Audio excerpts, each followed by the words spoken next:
Good afternoon, Troy United Methodist Church. Welcome to the 416 on this Friday, August the 14th. Last Sunday, Tim Price preached on the core practice of witness. And so I want to pick up with a text and a couple thoughts about witness. Here are these verses from the Gospel of Luke, a familiar text from the Christmas story. When the angels had left the shepherds and had gone into heaven, the shepherds said to one another, "Let us go now to Bethlehem and see this thing that has taken place, which the Lord has made known to us." So they went with haste and found Mary and Joseph and the child lying in the manger. When they saw this, they made known what had been told them about this child. And all who heard it were amazed at what the shepherds told them. But Mary treasured all these words and pondered them in her heart. The shepherds returned, glorifying and praising God for all that they had heard and seen as it had been told them. When I think about witness, I think about this story of the shepherds, that what they shared was what they had heard and what they had seen. They didn't have to try to explain it or convince people about it. They just shared what they had heard and seen in the ways that God had been at work in the world.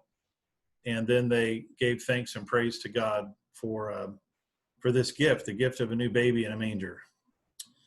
So I think about what I have heard and seen in terms of God being at work in my own life and in the life of my family. And what comes to mind most prominently is around our son Daniel. He is our youngest child, 22, and has Charge syndrome, was a special needs kid and a special education student here in the Triad District. And he was hospitalized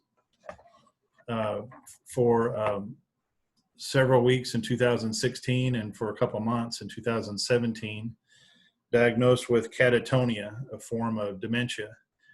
And he was in pretty bad shape at that point. One example of that would be that he didn't remember who he was. And he was treated and released. He's made a great recovery, continues to visit with his pediatric physician who treated him at Cardinal Glennon Children's Hospital both of those times, and sees her on a regular basis. His medicines have been very effective. And he has bounced back and recovered. And what I have seen has been nothing short of miraculous in terms of his ability and his high functioning with self-care, with his scheduling, being able to administer and take his own medicines.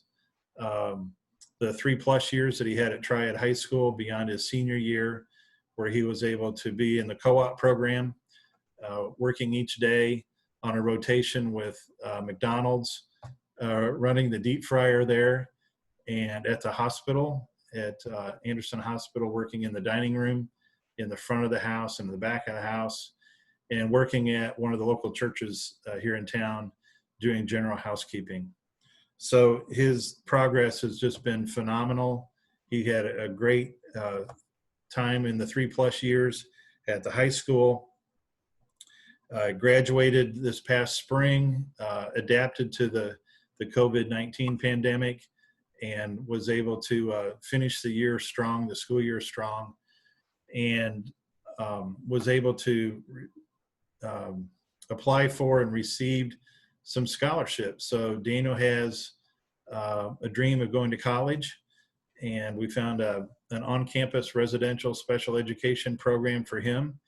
And we're going to be taking him there in the next few days to start the fall semester.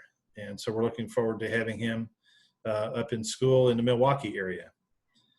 And so what we have heard and seen are a lot of his friends who have been encouraging to him, and teachers who have offered well wishes and encouragement about this next step that he's taking.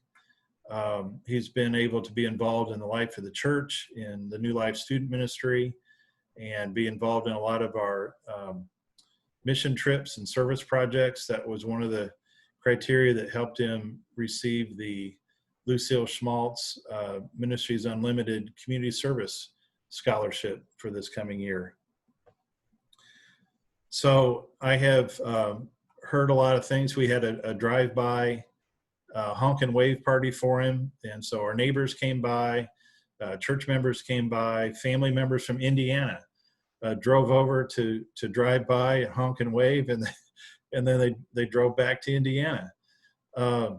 So we have heard and have seen God at work through the doctor, through the hospital, through the illnesses, through the high school and the co-op program, and through the places where he worked, through the youth group and the students there that have befriended Daniel. And we have heard and seen God at work in just wildly wonderful ways in the life of Daniel Stone. So I don't have to try to explain it or convince you of it. The witness is that God is at work in Daniel's life and in the people that have surrounded him and his circle of care. And what we have heard and seen, we give God thanks and praise for. That's what witness is about, is just sharing what God has done and what you have heard and what you have seen, to share that with other people. That's about sharing our faith, sharing about what God is doing in our world today. So what about you? How has God been at work in your life? What have you heard and seen in terms of God working in your life and in our world? Think about that, and that's what you share as your witness, what you have heard and what you have seen. And I'll join you in giving thanks and praise to God. Take care.